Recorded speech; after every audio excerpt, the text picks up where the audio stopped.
గత కొన్ని రోజులుగా కురుస్తున్న భారీ వర్షాల కారణంగా గోదావరి నీటి ఉధృతి పెరిగి బాగా పెరగడం జరిగింది.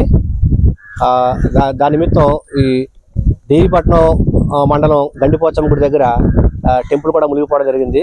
కాబట్టి భక్తులు యాత్రికులు కూడా సదరు విషయాన్ని గమనించి ఎవరు కూడా రావద్దని చెప్పి పోలీసు వారి తరఫున నుంచి విజ్ఞప్తి చేయడం జరుగుతుంది. అదేవిధంగా మత్స్యకారులు కూడా ఎవరు వేటకి వెళ్ళొద్దని చెప్పి తెలియజేయడం జరుగుతుంది. ఈ గండిపోచమ్మ గుడి దగ్గర ఎటువంటి అవాంఛనీయ సంఘటనలు జరగకుండా పోలీసు సిబ్బందితో ఇక్కడ బందోబస్తు కూడా ఏర్పాటు చేయడం జరిగింది.